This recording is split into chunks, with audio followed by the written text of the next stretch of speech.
MTV news Kannada ವಾಹಿನಿಗೆ ಸ್ವಾಗತ. ಲಿಂಗಸಗೂರು ಅಭಿವೃದ್ಧಿ ಹೋರಾಟ ಸಮಿತಿಯ ತಾಲೂಕು ಎಲ್ಲ ಸಂಘಟನೆಯ ನೇತೃತ್ವದಲ್ಲಿ ಅನಿರ್ದಿಷ್ಟ ಹೋರಾಟ. ತಾಲೂಕು ಕೃಷಿ ಉಪನಿರ್ದೇಶಕರ ಕಚೇರಿ 2 ಸ್ಥಳಾಂತರ ವಿರೋಧಿಸಿ ಕೃಷಿ ಕಚೇರಿ ಬಳಿ ಹಮ್ಮಿಕೊಂಡಿರುವ ರೈತರ ಅನಿರ್ದಿಷ್ಟ ಅವಧಿ ಮುಷ್ಕರ. ಶುಕ್ರವಾರ 5 ದಿನಕ್ಕೆ ಮುಂದುವರಿದ ಮುಷ್ಕರ. ರೈತ ಸಂಘಟನೆ ಹಾಗೂ ಹಸಿರು ಸೇನೆ ಜಿಲ್ಲಾಧ್ಯಕ್ಷರು ಆಗಿರುವಂತಹ ಶಿವಪುತ್ರಗೌಡ ನಂದಿಹಾಳ ಮಾತನಾಡಿ, ಹಗಲು ಮತ್ತು ರಾತ್ರಿ ಧರಣಿ ಕುಳಿತಿದ್ದೀವಿ, ಯಾರು ಕೂಡ ಅಧಿಕಾರಿಗಳು ಬಂದಿಲ್ಲ, ಜಿಲ್ಲಾಧಿಕಾರಿಗಳು ಹಾಗೂ ಇದಕ್ಕೆ ಸಂಬಂಧಪಟ್ಟ ಸಚಿವರು ಸ್ಪಂದನೆ ಕೊಟ್ಟಿಲ್ಲ. ಇನ್ನು 2 ದಿನ ಮಂಗಳವಾರ ಒಳಗೆ ಉತ್ತರ ಕೊಡದಿದ್ರೆ ಉಗ್ರ ಹೋರಾಟ ಮಾಡ್ತೀವಿ ಅಂತ ಎಚ್ಚರಿಸಿದ್ರು. ಲಿಂಗಸೂರು ಅಭಿವೃದ್ಧಿ ಹೋರಾಟ ಸಮಿತಿಯಿಂದ ನಾವು ಇಲ್ಲಿ ಅನಿರ್ದಿಷ್ಟ ಧರಣಿಯನ್ನ ನಾವಿಲ್ಲಿ ಹಮ್ಮಿಕೊಂಡಿದ್ದೀವಿ. ಏನಪ್ಪಾ ಇದು ಅನಿರ್ದಿಷ್ಟ ಧರಣಿ ಅಂತ ಹೇಳಿದ್ರೆ, ಕೃಷಿ ಡಿಡಿ ಆಫೀಸು ಲಿಂಗಸೂರಿನಲ್ಲಿ ಇದ್ದಂತ ಡಿಡಿ ಆಫೀಸ್ ಅನ್ನ ಸಿಂಧನೂರು ತಾಲೂಕಿಗೆ ವರ್ಗಾವಣೆ ಮಾಡ್ತಿದ್ದಾರೆ. ಅದಕ್ಕೋಸ್ಕರವಾಗಿ ಲಾಸ್ಟ್ 1 ಇಯರ್ ಬ್ಯಾಕ್ನು ಇದೇ ರೀತಿಯಾಗಿ ಸಿಂಧನೂರು ಇವರು ಶಾಸಕರು ಮತ್ತೆ ಅಲ್ಲಿದ್ದಂತ ಪ್ರತಿನಿಧಿಗಳು ನಮ್ಮ ಲಿಂಗಸೂರು ಜನತೆಗೆ ಅನ್ಯಾಯ ದ್ರೋಹ ಬಗೆಂತ ಕೆಲಸನ ಮಾಡಿದ್ರು. ಅದನ್ನ ನಾವೆಲ್ಲ ಸಂಘಟನೆಗಳು ಸೇರಿ, ಎಲ್ಲ ಒಕ್ಕೂಟ ಸಂಘಟನೆಗಳೆಲ್ಲರೂ ಸೇರಿ ಅದನ್ನ ತಡೆಗಟ್ಟಿದ್ವಿ ತಾತ್ಕಾಲಿಕವಾಗಿ. ಆದ್ರೆ ಇದೇ ಸಮಯದಲ್ಲಿ 1 ವರ್ಷ ಆದ್ಮೇಲೆ ಮತ್ತೆ ಅದೇ ರೀತಿಯಾಗಿ ಇವರು ಮಾಡ್ತಾ ಇದ್ದಾರೆ. ಅದಕ್ಕೋಸ್ಕರವಾಗಿ ನಾವು ಇಲ್ಲಿ ಎಲ್ಲಾ ಸಂಘಟನೆ ಪರವಾಗಿ ಮೇನ್ ಆಗಿ ಇಲ್ಲಿ ರೈತ ಸಂಘಟನೆ ಆದಂತ ಶಿವಪುತ್ರ ಜಿಲ್ಲಾ ಅಧ್ಯಕ್ಷರ ಅವರ ನೇತೃತ್ವದಲ್ಲಿ ನಾವಿಲ್ಲಿ ಅನಿರ್ದಿಷ್ಟ ಧರಣಿ 5ನೇ ದಿನ ಇವತ್ತು ನಾವಿಲ್ಲಿ ಧರಣಿನ ಮಾಡ್ತಾ ಇದ್ದೀವಿ. ಇಲ್ಲಿ ಧರಣಿನ ಮಾಡ್ತಾ ಇದ್ರು. ನಮಗೆ ಇಲ್ಲಿದ್ದಂತ ಶಾಸಕರು, ಇಲ್ಲ ಮಾಜಿ ಶಾಸಕರು, ಇಲ್ಲಿನ MLCಗಳು ಇದಕ್ಕೆ ಯಾವುದೇ ಸ್ಪಂದನೆಗಳನ್ನ ನಮಗೆ ನೀಡುತ್ತಿಲ್ಲ. ಮತ್ತೆ ಆಮೇಲೆ ಮುಂದಿನ ದಿನಮಾನಗಳಲ್ಲಿ ಈ ಆಫೀಸ್ ಇಲ್ಲೇ ಇರ್ತದಪ್ಪ ಅಂತೇಳಿ ಬರೀ ಯಾವುದೋ ಒಂದು ಪತ್ರಿಕಾ ಟಿಪ್ಪಣಿನಲ್ಲಿ ಅವರು ಇದನ್ನ ಹೇಳಿಕೆಗಳನ್ನು ಕೊಡ್ತಿದ್ದಾರೆ. ಅದಕ್ಕೆಲ್ಲ ನಾವೆಲ್ಲ ಮಣಿಯೋದಿಲ್ಲ. ನಮಗೆ ಪತ್ರಿಕಾ ಟಿಪ್ಪಣಿನಲ್ಲಿ ನಮಗೆ ಬೇಕಾಗಿಲ್ಲ. ನಮಗೆ ಮುಂದಿನ ದಿನ ಇನ್ನೊಂದು 3-4 ದಿನದೊಳಗಡೆನೆ, ಇದೇ ಮಂಗಳವಾರ ದಿನದ ಒಳಗಡೆನೆ ನಮಗೆ ಇದರಿಂದ ಸರ್ಕಾರದಿಂದ ಆದೇಶ ಬರಬೇಕು. ಇಲ್ಲಿ ಇದ್ದಂತ ಡಿಡಿ ಆಫೀಸು ಇಲ್ಲೇ ಉಳಿತದೆ. ಯಾವುದೇ ಕಾರಣಕ್ಕೂ ಮುಂದಿನ ದಿನಮಾನಗಳಲ್ಲಿ ಆಯ್ತು, ಯಾವುದೇ ಕಾರಣಕ್ಕೂ ಇಲ್ಲಿನ ಆಫೀಸ್ ಅಲ್ಲಿ ವರ್ಗಾವಣೆ ಆಗೋದಿಲ್ಲ ಅಂತೇಳಿ ಸಿಂಧನೂರು ಅವರಿಗೆ ಏನು ಹೊಸದಾಗಿ ಅವ್ರು ಮಾಡ್ಕೊಂಡ್ ಬರ್ಲಿ. ಇಲ್ಲಿ ಇದ್ದಿದ್ದ ಎಲ್ಲಾ ಆಫೀಸ್ಗಳು ಇಲ್ಲಿ ಇದ್ದಿದ್ದ ಆಫೀಸ್ ಅಲ್ಲಿ ವರ್ಗಾವಣೆ ಎದಕ್ ಮಾಡ್ತಿದ್ದೀರಾ ನೀವು? ನಿಮ್ಗೆ ಬೇಕಿತ್ತಪ್ಪ ಅಂತ ಹೇಳಿದ್ರೆ ನೀವು ಅಲ್ಲಿ ಹೊಸದಾಗಿ ನೀವು ಮಾಡ್ಕೊಳ್ಳಿ. ನಿಮಗದು ಅಲ್ಲಿನ ಜನತೆಗೆ ಹೋರಾಟ ಮಾಡೋಕೆ ಅಲ್ಲಿ ಶಕ್ತಿ ಇದೆ, ಅಲ್ಲಿನ ಶಾಸಕರಿಗೆ ಅವರ ಆಡಳಿತ ಇದೆ ಅಂತ ಹೇಳಿದ್ರೆ ಹೊಸದಾಗಿ ಮಾಡ್ಕೊಂಡ್ ಬನ್ನಿ. ಇಲ್ಲಿ ಇದ್ದಿದ್ದಂತನ ಕಳ್ತನ ಮಾಡ್ಕೊಂಡು ಹೋಗುವಂತದ್ದು ಏನಿದೆ ಇಲ್ಲಿ? ಅದನ್ನೆಲ್ಲ ಯಾಕೆ ಮಾಡ್ತಾ ಇದಾರೆ ನೀವು?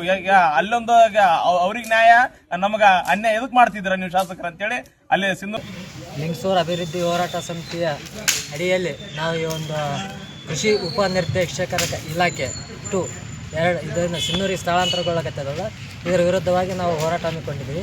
ಇದು ಇವತ್ತಿಗೆ ಹಗಲಿ ರಾತ್ರಿ ಸೇರಿ 5ನೇ ದಿನಕ್ಕೆ ಕಾಲ ಪಾದಾರ್ಪಣೆ ಮಾಡಿದೆ. ಆದರೆ ಇವತ್ತಿನವರೆಗೂ ಯಾವೊಬ್ಬ ಸರ್ಕಾರಿ ಅಧಿಕಾರಿಗಳು ಯಾರೋ ಒಬ್ಬರು ಇಲ್ಲಿ ಸ್ಪಂದನೆ ಕೊಡೋಕ್ಕೆ ಬಂದಿಲ್ಲ.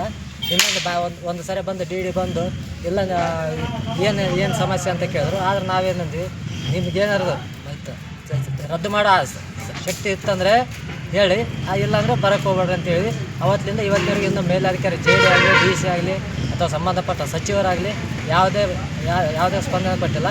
ಮುಂದಿನ ದಿನಗಳಲ್ಲಿ ಇನ್ನೂ 2 ದಿನದಲ್ಲಿ ಏನಾದರೂ ಉತ್ತರ ಕೊಡಲಿಲ್ಲ ಅಂದರೆ, ಮಂಗಳವಾರದೊಳಗೆ ಉತ್ತರ ಕೊಡಲಿಲ್ಲ ಅಂದರೆ ಉಗ್ರವಾದ ಹೋರಾಟಕ್ಕೆ ತಿರುವು ಪಡ್ಕೊಳ್ತಂತ ಈ ಮೂಲಕ ಚಿಕ್ಕೂರು ತಾಲೂಕಿನ ರೈತರ ಪರಿಸ್ಥಿತಿ ಬಲ್ಲವರು ಯಾರು?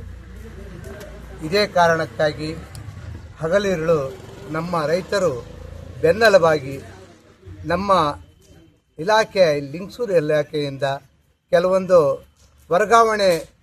ಸಿಂಧನೂರಿಗೆ ವರ್ಗಾವಣೆ ಮಾಡ್ತಕ್ಕಂಥ ಕೆಲವೊಂದು ಕಾಣದ ಕೈಯನ್ನು ಹಾಗೂ ಈ ಕಾನೂನಾತ್ಮಕವಾಗಿ ಮಾಡಿಲ್ಲ ಹಾಗೂ ರಾಜಕೀಯ ಪ್ರೇರಿತವಾಗಿ ನಾನು ಮುಂದೆ ನೀನು ಮುಂದೆ ಅಂತೇಳಿ ಹಾಲಿ ಮತ್ತು ಮಾಜಿ ಹಿತಾಸಕ್ತಿಯಿಂದ ಕೊರತೆಯಿಂದ ಇದಕ್ಕೆ ಕಾರಣ ಅಂತ ನಾನು ರಾಜಕೀಯ ಮುಖಂಡರು ಇದ್ದರೂ ಕೂಡ ನಾನು ಇದಕ್ಕೆ ವಿರುದ್ಧವನ್ನು ಮಾಡ್ತಾ ಇದ್ದೇನೆ. ನಾವು ರೈತರು ಎಲ್ಲರೂ ಈಗ ನಾವು ಡಿಸ್ಟಿಕ್ ಅಲ್ಲಿ ನಾಳೆಗೆ ಸಿಂಧನೂರು ಡಿಸ್ಟಿಕ್ ಆಗ್ತದೆ, ಎಲ್ಲರೂ ಕೂಡಿ ಹಿಂಗೆ ಮಾಡಿದರೆ ಎಲ್ಲ ನಮ್ಮ ಸಂಸ್ಥೆಗಳು ಪ್ರತಿಯೊಂದು ಕಾನೂನಾತ್ಮಕವಾಗಿ ಇದೊಂದು AD ಅಲ್ಲ, ಇದೊಂದು DD ಅಲ್ಲ, ಪ್ರತಿಯೊಂದು ಎಲ್ಲವೂ ಹೋಗಿ ಸಿಂಧನೂರು ಕುಂತಪ್ಪ ಅಂದ್ರೆ ನಮ್ಮ ತಾಲೂಕಿಗೆ ಯಾರು ಹೇಳಾರ್ದ ದಿಕ್ಕಿಲ್ದಂಗೆ ಆಯಿತು. ಮುಂದಿನ ಒಂದು ರಾಜಕೀಯಕ್ಕೆ ಬರ್ತಕ್ಕಂಥ ನಾಯಕರಿಗೆ ಮಾರಿ ತೋರಿಸಲಾರ್ದಂಗೆ ಆಗ್ತದೆ. ಮುಂದಿನ ದಿನಗಳಿಗೆ ಅದಕ್ಕಾಗಿ ನಾನು ರಾಜಕೀಯ ಮುಖಂಡರಿಗೆ ಹೇಳ್ತಾ ಇದ್ದೆ. ಈ ಸಂದರ್ಭದಲ್ಲಿ ಗದ್ಯಪ್ಪ ನಾಗಿಬೆನ್ನಾಳ, ಹುಣಸಿಗಿ ರೈತ ಮುಖಂಡರು ಬಸವರಾಜ್ ಗುಳ್ಳೆ, ಬಸವರಾಜ್ ಗೌಡರ್, ಆನಂದ ಈಚನಾಳ, ರೈತ ಮುಖಂಡರು ಶಾಂತಕುಮಾರ್ ಸಾಹುಕಾರ್ ಈಚನಾಳ, ಮೊಹಮ್ಮದ್ ಹಾಜಿಬಾಬು ಕಡಗಲ್, ವಿಜಯ ಪೋಳೆ, ಕೆಆರ್ಎಸ್ ಭಾಷೆ ಸಾಬ್ ಕುಡಗುಂಟ, ಸುರೇಶ್ ಕೆಸರಟ್ಟಿ, ನಾಗರಾಜ್ ಹುಣಸಗಿ ಮತ್ತಿತರರು ಹಾಜರಿದ್ದರು.